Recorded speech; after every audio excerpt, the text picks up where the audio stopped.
মই আজি এই অৱস্থাত পৰি এই আমাৰ বহাগৰ নতুন বছৰৰ আমাৰ ৰঙালীৰ প্ৰতি যিটো আগৰ পৰা লাগি আছিলোঁ আজীৱন লাগি থকাৰ নিচিনাই এই ঘটনাটোৰ কাৰণে পৰি যোৱা ঘটনাটোৰ কাৰণেই যেতিয়া চলিব পৰা নহ'ল তেতিয়াতে মনতে অন্য এটা দুখ এটা আহিছে যে সমাজত গৈ পেলানি ৰাইজক কেনেকৈ দেখা এটা দিম সহায় এটা কৰিম এনেকুৱা মানে সেই ভাৱটো আছিলে কিন্তু নহ'ল তবু মোৰ আশা আছে আৰু মই আশীৰ্বাদ কৰিছোঁ আমাৰ ৰাইজে যাতে সুচাৰুৰূপে এই বহাগৰ দিনকেইটা ধুনীয়াকৈ বিহুৰ সৈতে পালন কৰি যাতে অতিবাহিত কৰিব পাৰে আৰু অকল অতিবাহিত কৰাই নহয় আমাৰ উঠি অহা চামক প্ৰজন্মক আমি কেনেকৈ আমি ৰাস্তালৈ লৈ আহিব পাৰোঁ আৰু তেওঁলোকক প্ৰশিক্ষণৰ মাধ্যমেৰে যাতে এই কৃষ্টি সংস্কৃতি নিজৰ হেৰিটো সদায় জীয়াই ৰাখি নিজৰ জাতিটোৰ প্ৰতি যাতে অক্লান্ত চেষ্টা কৰে তাৰ মই সেই কামনাটো সদায় কৰি আছিলোঁ তাৰ পৰিপ্ৰেক্ষিতত মই মিটিং এখনো দিছিলোঁ কিন্তু হেৰি কিছু মানুহ আহিব নোৱাৰাৰ কাৰণে অসুবিধাৰ কাৰণে কম হোৱাৰ কাৰণে মই ভাবিলোঁ যে কমিটি মানুহতে সিদ্ধান্তটো ল'লে বেয়া হ'ব সেইকাৰণে মিটিংখন থগি থাকিলোঁ তাৰপিছত কৰিব পৰা নহ'ল এতিয়া উঠি অহা চামে এই স্থানীয় বিহুবিলাকত তেওঁলোকে প্ৰতিযোগিতাত অংশগ্ৰহণ নকৰা হ'ল কাৰণে এটা তেওঁলোকৰ হতাশা ভাৱ আহিছে যে সদৌ অসম ভিত্তিত আহে পাৰে যিবিলাক আমিতো তাত প্ৰতিযোগিতা কৰিব নোৱাৰোঁ গতিকে আমিনো গৈ কি কৰিম এনেকুৱা এটা হতাশা ভাৱ আহিছে এই হতাশা ভাৱটো নহ'বৰ কাৰণে মই এটা কল্পনা কৰিছিলোঁ যাতে আমি স্থানীয়ভাৱে প্ৰতিযোগিতাবিলাক প্ৰত্যেক অনুষ্ঠানতে পাতোঁ আৰু স্থানীয় শিল্পীসকলকে আমি আগবাঢ়ি দি পেলাই কামখিনি কৰি তেওঁলোকে আগবাঢ়ি আহিব ভৱিষ্যতলৈ তেওঁলোকৰ মাজৰ পৰাই সদৌ অসম ভিত্তিলৈ যাবগৈ কিন্তু এতিয়া তেওঁলোকে নোৱাৰাৰ কাৰণে হতাশা ভাৱত আমাৰ এতিয়া বিহুকে কওক বাদ্য বজোৱাকে কওক পেপা ঢোলকে কওক বহুতো কমি গৈছে তো এইখিনি যদি আমি প্ৰশিক্ষণ হিচাপে আগুৱাই লৈ আহিব পাৰোঁ তেতিয়াহ'লে আমি এই কৃষ্টি সংস্কৃতি জীয়াই থাকিব আৰু আটাইতকৈ দেখিছোঁ আমি আজি মঞ্চত যিটো হেৰি পৰিৱেশন কৰিছোঁ এই পৰিৱেশনৰ দ্বাৰা কিন্তু কৃষ্টিটো সম্পূৰ্ণৰূপে জীয়াই নাথাকিব কি কাৰণে এতিয়া প্ৰায় তাত গানবিলাকৰ ওপৰতে ভিত্তি কৰি বেছি মানুহ হয় হুলস্থুলতা হয় সেইটোৱে আমাৰ যথেষ্ট নহয় সেইটোৱেই নিজৰ কৃষ্টিটো আমাৰ ৰক্ষা নপৰে কৃষ্টি ৰক্ষা কৰিব কেতিয়া সকলোৱে নিজৰ সহযোগিতাটো যেতিয়া থাকিব তেতিয়াহে কৃষ্টি ৰক্ষা পৰিব আৰু এইকাৰণে মই ভাবিছোঁ ভগৱানেও আমাক সুমতি দিয়ক আৰু চিৰা চামক সুমতি দিয়ক যাতে আমি সকলোৱে মিলি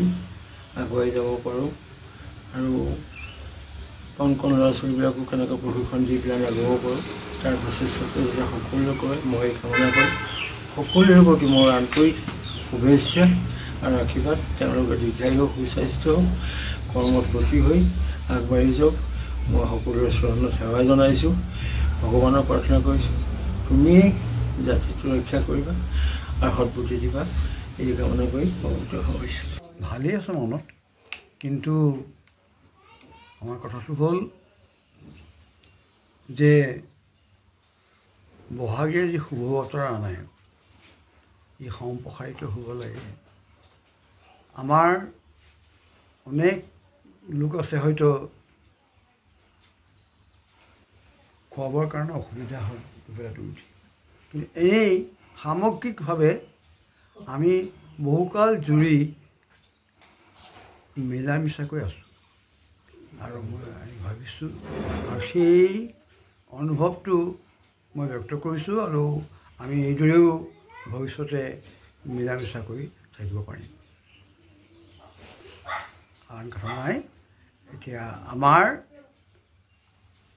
নতুন চানে যাতে দুবেলা জমতি খাবলৈ পায় তাৰ ব্যৱস্থা হ'ব লাগিব যে আমাৰ চৰকাৰী যন্ত্ৰটো হাতত লৈছে সেইটো তেওঁলোকৰ দায়িত্ব আজি বহাগৰ প্ৰথম দিন সৰ্বপ্ৰথমে তিনিচুকীয়া জিলা সাংবাদিক সন্থা আৰু মাৰ্ঘেৰিটা সাংবাদিক সন্থা তৰফৰ পৰা সমূহ অসমবাসীক ৰঙালী বিহুৰ ওলগ আৰু শুভেচ্ছা জ্ঞাপন কৰিছোঁ। প্ৰতি বছৰৰ দৰে এইবাৰো তিনিচুকীয়া জিলা সাংবাদিক সন্থাৰ উদ্যোগত আৰু তিনিচুকীয়া জিলা সাংবাদিক সন্থাৰ অন্তৰ্গত আটাইকেইটা প্ৰেছ ক্লাবৰ সহযোগত জিলাখনৰ বিশিষ্ট ব্যক্তিক আমি সম্বৰ্ধনা জনোৱাৰ এটা কাৰ্যসূচী ৰাখিছিলোঁ। এইবাৰো ব্যক্তিক্ৰম নহয়, এইবাৰ জিলাখনৰ প্ৰায় 16 গৰাকী বিশিষ্ট ব্যক্তিক যিসকল কাকপথাৰ, ডুমডুমা, শদিয়া, ডিগবৈ, তিনিচুকীয়া, মাৰ্ঘেৰিটা আদি বিভিন্ন জাগুন আদি অঞ্চলৰ এই 2জনকৈ ব্যক্তিক আমি এবাৰ সম্বৰ্ধনা জনাইছোঁ। বিভিন্ন ক্ষেত্ৰৰ সাহিত্য সাংস্কৃতিক ক্ষেত্ৰখনত বিশিষ্ট বৰঙণি আগবঢ়োৱা বিশিষ্ট ব্যক্তিসকলক আমি সম্বৰ্ধনা জনাইছোঁ। মাৰ্ঘেৰিটাৰ এগৰাকী বিশিষ্ট সাহিত্যিক, সুৰকাৰ, গীতিকাৰ, মাৰ্ঘেৰিটা পাব্লিক উচ্চতৰ মাধ্যমিক বিদ্যালয়ৰ অৱসৰপ্ৰাপ্ত অধ্যক্ষ বৰুণ বৰা আৰু লগতে মাৰ্ঘেৰিটাৰ সমাজ জীৱনৰ অত্যন্ত সক্ৰিয় এগৰাকী বিশিষ্ট সমাজকৰ্মী নৰেশ্বৰ হাজৰিকা,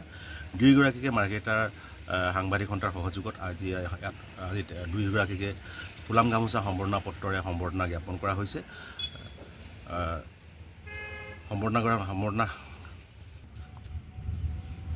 জিলা সাংবাদিক সন্থাৰ এই কাৰ্যসূচী ভৱিষ্যত সময়তো অব্যাহত থাকিব। জিলাখনৰ এই বিশিষ্ট ব্যক্তিসকলক আমি সম্বৰ্ধনা জ্ঞাপন কৰি আহিম, যিহেতুকে এইসকল ব্যক্তিয়ে সমাজ জীৱনটোক উজ্জীৱিত কৰিবৰ কাৰণে, সমাজ জীৱনটোক সদায় সমাজখনক